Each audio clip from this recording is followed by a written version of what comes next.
Hi friends, welcome to my honey stories. నేను మీ Lakshmi. Mister యారగంట్, వీడికి guts ఎక్కువ. 23 ఎపిసోడ్. సౌరభ్ ఫోన్ మోగింది. ఫైల్ చూస్తున్న వాడల్లా ఆపి ఫోన్ తీసి లిఫ్ట్ చేసి చెప్పు అన్నాడు. అవతల వైపు పర్సన్ చెప్పింది విని వాట్ అంటూ చైర్ నుండి లేచాడు. ఎస్, హారికని వాళ్ళు వల్గర్ కామెంట్స్ చేశారని మొత్తం అందరినీ ఫనిష్ చేశాడు అన్నాడు. వాడికి ఇంకా నమ్మకం పోలేదా హారికంటే? ఇంత చేసినా వాడిలో ఇంచు కూడా నెగిటివ్ థాట్స్ రాకపోవడం ఏంటి అంటూ ఇరిటేట్ అయ్యాడు సౌరభ్. ఏం చేశావు సౌరభ్ నాకు తెలియకుండా అని అడిగాడు ఆ ఫ్రెండ్. ఏదో చేశాలే అని. ఇది బయటకు వస్తే మాత్రం బాగోదు, ఏమైనా జరగచ్చు అంటూ వార్నింగ్ ఇచ్చాడు సౌరభ్. నాకు తెలియదా, ఉండు అని కట్ చేశాడు సౌరభ్ ఫ్రెండ్. ఎవరికో ఫోన్ చేశాడు. లిఫ్ట్ చేసి చెప్పు అన్నాడు ఆ వ్యక్తి. ఏంటి చెప్పేది? ఆర్యన్ గాడు ఏం చేశాడో తెలుసా అని అరిచాడు సౌరభ్. ఏం చేశాడు అని తాపీగా ప్రశ్నించి రిలాక్స్గా వుడెన్ చైర్లో ఊగుతూ అన్నాడు అవతల వ్యక్తి. హారికని ఆఫీస్కి తీసుకెళ్లాడంట అన్నాడు. వాడి పెళ్ళాన్ని వాడు తీసుకెళ్లాడు, మధ్యలో నీకొచ్చిన నొప్పేంటో అంటూ వెటకారంగా అడిగాడు. మావయ్య అంటూ అరిచాడు సౌరభ్. అబ్బబ్బా, ఏంట్రా నీ అరుపులు? నన్ను చెవిటివాడిని చేస్తే గాని నీ కళ్ళు చల్లబడవా అన్నాడు జగపతి. ఇప్పుడు నువ్వు చెవిటివాడివైనంత మాత్రాన వరల్డ్కి వచ్చిన ముప్పేమీ లేదు అంటూ కరిచాడు సౌరభ్. రే దుర్మార్గుడా, ఎంత మాట అన్నావురా? నువ్వు మేనల్లుడు కాదురా, నా పాలిట రాక్షసుడివి. ఇంకా ఆర్యన్ జోలికి వెళ్లకు అన్నాడు అతను. అది జరిగే పని కాదు, మరొకటి చెప్పు అన్నాడు బలుపుగా సౌరభ్. వాడి పెళ్ళాన్ని వల్గర్గా కామెంట్ చేశారని తెలిసి వాళ్ళని పనిష్ చేశాడు. అలాంటిది వాడి లైఫ్కి మనమే విలన్స్ అని తెలిస్తే వేట మొదలెడతాడు వాడు. ఇప్పుడు వాడిని కెలకడం అవసరమా? వాడితో మనకి చాలా పనుంది అన్నాడు జగపతి. వాడి లైఫ్లో జరిగినవి నువ్వు వెళ్ళి చెప్తావా? చెప్పవు కదా. నువ్వు చెప్పవు, నేను చెప్పను. వాడు ఎలా తెలుసుకుంటాడు? ఇక ఆ భారతి ఉందే, రోజు తన మాయ ప్రేమను కురిపిస్తూ ఆర్యన్ని మాయలోనే ఉంచుతుంది. అదో స్లో పాయిజన్. ఎప్పుడు అటాక్ చేస్తుందో గాడ్కి కూడా తెలియదు మామ అంటూ హేళనగా నవ్వాడు సౌరభ్. నీ టైం సంకనాకపోతే నువ్వు చెప్పనవసరం లేదు, ఆటోమేటిక్గా అదే తెలిసిపోతుంది నాయన. భారతిని తక్కువ అంచనా వేయక సౌరభ్. తను ఏంటనేది నాకు తెలుసు. తన చరిత్ర అంతా నాకు తెలుసని నా దగ్గర కొంచెం తగ్గి ఉంటుంది అంతే. లేకపోతే వేళ్ల మీద ఆడించడంలో దిట్ట. ఏంటి, శకుని లాంటి జగపతినే ఆడించగలిగేటంత ఉందా? ఆమెకు అంత సీన్ లేదు. నువ్వు మరీ తనకు అంత ఇంపార్టెన్స్ ఇవ్వక మామా, నాకు చిరాకు వస్తుంది అంటూ ఇరిటేట్ అయ్యాడు సౌరభ్. మనది మనకు దక్కే వరకు భారత్తో మంచిగా ఉండాలి, తప్పదు. ఆ తర్వాత అంటూ క్రూరంగా నవ్వాడు జగపతి. ఓకే ఓకే, నువ్వు చెబితే నేను విననా అని నవ్వుతూ, నువ్వు కూతుర్ని కంటే ఎంత బాగుండును, కానీ పోతుని కన్నావు. ఇంతకీ ఎప్పుడు వస్తున్నాడు యుఎస్ నుంచి వాడు అని అడిగాడు సౌరభ్. వస్తాను అంటాడు గాని రావడం లేదు. వాడి గురించి వదిలే, నువ్వు కేర్ఫుల్గా ఉండు.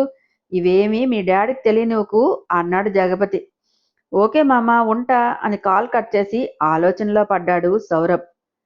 ఇంతకీ జగపతి ఎవరో కాస్త ఆలోచించాలి మనం. ఆఫీస్ క్లోజింగ్ టైంకి వాలిపోయింది మయూరి ఆర్యన్ దగ్గరకు. సిస్టమ్ క్లోజ్ చేస్తూ నువ్వింకా వెళ్ళలేదా అన్నాడు ఆర్యన్. లేదా ఆర్య, నీతో హౌస్కి వస్తాను.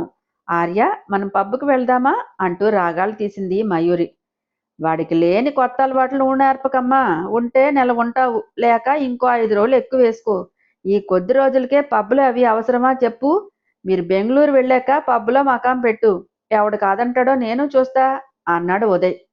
కొరకొర కాల్చేసేలా చూస్తూ. Uday, it's not your business అంది మయూరి కోపంగా.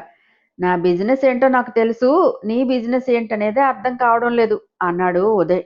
ఆర్య, నీ ముందే నీ కాబోయే భార్యని అన్నేసి వర్డ్స్ అంటుంటే మింగేసి నీ ఫ్రెండ్ నన్ను అంత బ్లేమ్. ఆర్య, నీ ముందే నీ కాబోయే భార్య అనే వర్డ్ని మింగేసి నీ ఫ్రెండ్ నన్ను అంత బ్లేమ్ చేస్తుంటే చూస్తూ ఉంటావే అంది చిందులు తొక్కుతూ మయూరి. అబ్బా, వాడి గురించి నీకు తెలుసు కదా, ఏదో జోక్ చేస్తూ నిన్ను ఆట పట్టిస్తున్నాడు అని నవ్వి కళ్ళతోనే వద్దన్నట్టు సైగ చేశాడు ఆర్యన్. ఇది జోకులా లేదు, ఏదో పర్సనల్ రీజన్తో నన్ను టార్గెట్ చేసినట్టు ఉంది అంటూ విసవిసా నడుచుకుంటూ వెళ్ళిపోయింది మయూరి. ఎందుకురా తనతో గొడవ అన్నాడు గుర్రుగా చూస్తూ ఆర్యన్. ఊరుకుంటే దాని ఫేస్ చూసావా, అచ్చం పండుకోతిలా ఉంటుంది అని కిచకిచా నవ్వాడు ఉదయ్. తను కాదు, ఈ ఇకిలింపుని చూస్తే నిన్నే అంటారు కోతని, రాస్కెల్ పద అని నవ్వుతూ చైర్ నుండి లేచాడు ఆర్యన్. ఫోన్ రావటంతో సైడ్కి వెళ్ళి మాట్లాడుతోంది మయూరి. సురేంద్ర వచ్చి పెదబాబు అని పిలిచాడు. Yes dad. వెళ్ళేవాడల్లా ఆగాడు ఆర్యన్. నాకు అర్జెంట్ వర్క్ ఉంది, నువ్వు హరిని తీసుకెళ్ళు అని చెప్పేసి మరో మాటకు ఆస్కారం ఇవ్వకుండా వడివడిగా వెళ్ళిపోయాడు సురేంద్ర.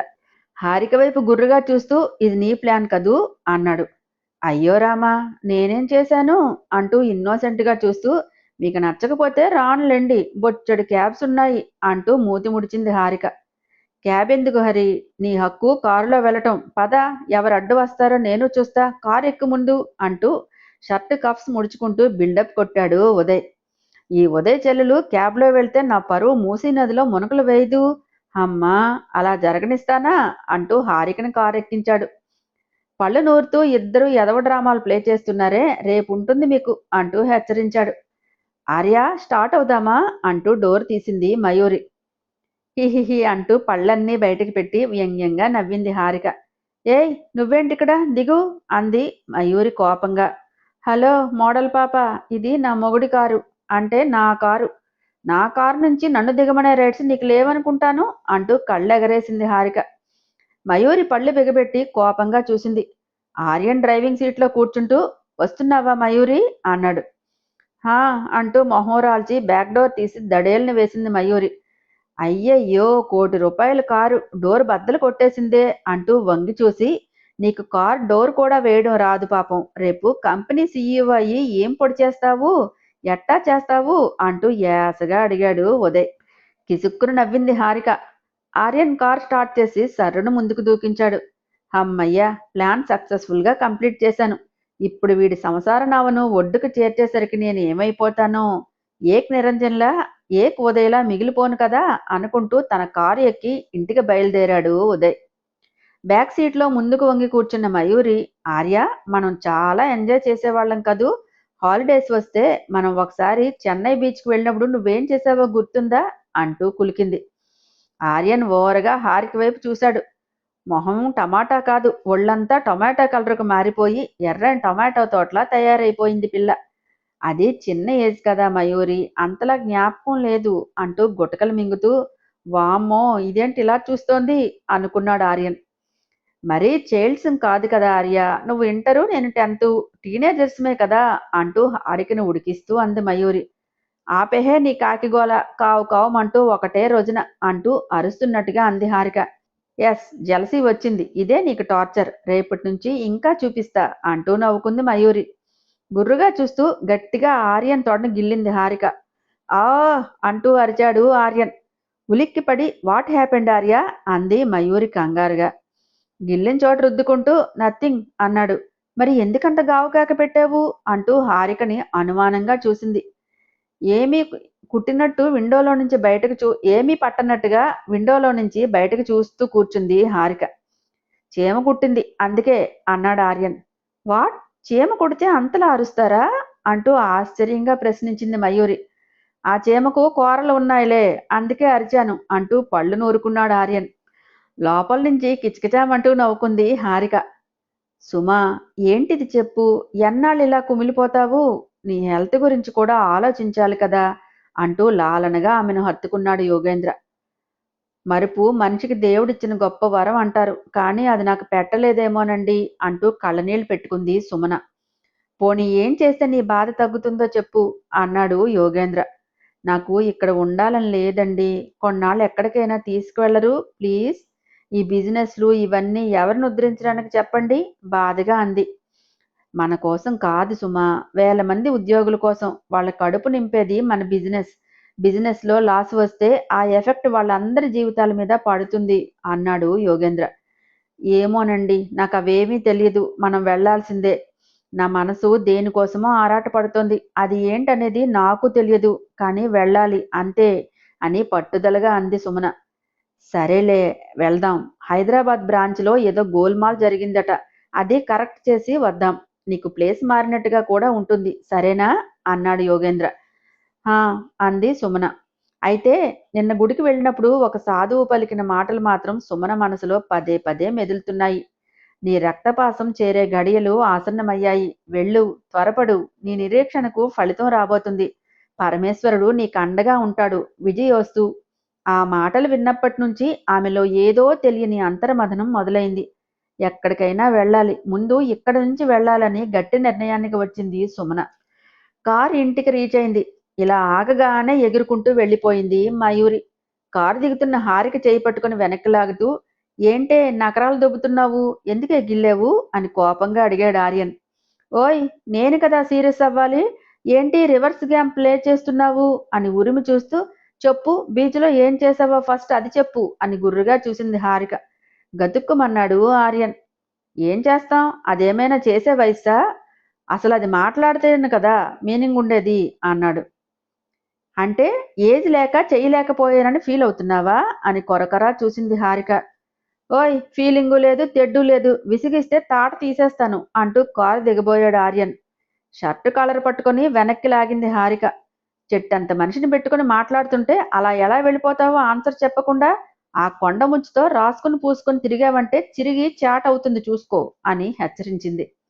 పోవే, నీ బోడి బెదిరింపులకు నా వెంట్రుక కూడా ఊడదు అంటూ ఆమెను పక్కకు తోసి కారు దిగేశాడు ఆర్యన్.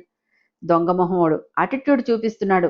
ఈయన ఇంటర్లోనే అన్నీ చూసేయొచ్చు, మేమేమీ ఎరగకపోయినా మా మీద నిందల బండలు వేస్తాడు అంటూ సణుగుతూనే కారు దిగింది. వెళ్ళటమే మయూరి నేరుగా భారత్ రూంలోకి దూరిపోయింది. Hi Mayu, how are you అంటూ పొలైట్గా విష్ చేసింది Bharati. Fine aunty, thank you మీ హెల్ప్కి అంది మయూరి నవ్వుతూ. చిన్నగా నవ్వి, ఏంటి అంత ఎక్సైటెడ్గా ఉన్నావు, పెదబాబు పాజిటివ్ రెస్పాన్స్ ఇచ్చాడా అని ప్రశ్నించింది భారతి. అవ్వకపోయినా అవ్వేలా చేసుకోవడమే ఈ మయూరి టాలెంట్ అంటూ పొగరుగా హెయిర్ ఎగరేసింది. హారిక తిట్టిందని అన్నావు, ఏం చేసిందేంటి అని అనుమానంగా చూసింది భారతి. అదో వేస్ట్ ఫెలో ఆంటీ, అదేదో ఆర్యన్ ముందు బిల్డప్ కొడుతోంది, తను సైలెంట్గా ఉన్నాడు, బట్ అలా ఎన్ని రోజులో ఉండలేడు. నేను ప్లే చేసే గేమ్తో హారిక మీద మరింత ద్వేషం అసహ్యం పెంచుకుంటాడు చూడండి అని కాన్ఫిడెంట్గా అంది మయూరి. నువ్వేది చేసినా చాలా కేర్ఫుల్గా చెయ్యాలి, ఆర్యన్కి ఇసుమంత డౌట్ వచ్చినా మొత్తం కొలాప్స్ అవుతుంది, ఓకే అని హెచ్చరించింది భారతి. ఓకే ఆంటీ, బట్ మీరు కొంచెం ఆర్యతో చెప్పండి నన్ను కేర్గా చూడమని, మీకు తెలుసు కదా ఎలా హ్యాండిల్ చెయ్యాలో అంటూ క్రూయల్గా నవ్వింది మయూరి. ఓకే, హారికని నేను కంట్రోల్లో పెట్టిస్తాలే అంది భారతి కూడా. ఓన్లీ హారికే కాదంటీ, ఉదయ్ కూడా, వాడు మెత్తగా కోసే కత్తి. ఫస్ట్ వాడిని ఆర్యన్కి దూరం చేస్తే బెటర్. వాడి గైడెన్స్లో ఆర్య తెలివి మీరి ఇది ఎందుకు ఏంటి అనే ఆరాలు లాగితే చాలా దూరం వెళ్తాయి అవి. పైగా హారికకి ఫుల్ సపోర్ట్ చేస్తున్నాడు వాడు అని కోపంగా అంది మయూరి. చాలా ట్రై చేశాను మధు, కానీ పెద్ద ఆవిడ సపోర్ట్తో నా పని అవ్వలేదు. పైగా మీ అంకుల్కి ఉదయ్ అంటే చాలా అభిమానం కూడా ఉంది కదా అంది భారతి. ఇంతకు ముందైతే నేను ఆఫీస్కి వెళ్ళే అవసరం లేదు, ఇప్పుడు అవకాశం వచ్చింది కదా, ఏం చేస్తే ఉదయం దూరం చెయ్యొచ్చో చూస్తాను అంది మయూరి. భారత ఆశ్చర్యంగా చూస్తూ, నీలో చాలా చేంజ్ వచ్చింది మయూ అంటూ సంతోషంగా ఆమెను హత్తుకుంది. మీ సపోర్టు ఉంటే చాలు, గ్రాని కూడా ఏం చేయలేదు అంటూ నవ్వింది. ఏంటే మొహం అలా చిటపట్లాడిస్తూ వచ్చావు అని ప్రశ్నించింది బామ్మ. నా చిటపట్లంతా మీ మనవడి వల్లే అమ్మమ్మ, ఫ్రెష్ అయి వస్తాను, మీకు బోలెడు కబుర్లు చెప్పాలి అంటూ హుషారుగా వెళ్ళిపోయింది హారిక. పెదబాబుని ఏదో చేసిందమ్మా, మొహం చూడండి ఎలా వెలిగిపోతుందో అంది మణి నవ్వుతూ. చేసినా చేస్తుందిలే కంత్రీది అని నవ్వుకుంటూ అక్కడి నుంచి వెళ్ళింది బామ్మ. ఆ మాటలు విన్న సోను, ఇది అప్పుడే బావను లైన్లో పెట్టడం స్టార్ట్ చేసిందా, మరో పక్క మయూరిని ఇంపోర్ట్ చేసింది మా అత్త, దానికి మా బావని చూస్తే ఒంటి మీద గొడ్డే నిలవదు, వీళ్ళందరూ కలిసి నా బావని నాకు కాకుండా చేస్తారేమో అంటూ లోపల ఏడ్చుకుంది. దీనికంటూ ఒక సొంత ఒపీనియన్ లేదనుకుంటా, గుడ్డెద్దు చేలో పడినట్టు ఎవరేది చెప్తే దాన్ని ఫాలో చేసేయడమే కాబోలు. ఏంటి మొహం అలా పెట్టావు అంది సుజన. నా బాధ నాది, ఏం చెప్పాలి నీకు, డాడేరి అంది సోను కోపంగా. అరే, నా చెంగులో ఉండాలే ఇప్పటి వరకు, ఎప్పుడు మాయమయ్యారు అని చెంగు దులుపుకుంటూ అంది సుజన. మామ్ అంటూ అరిచింది సోని.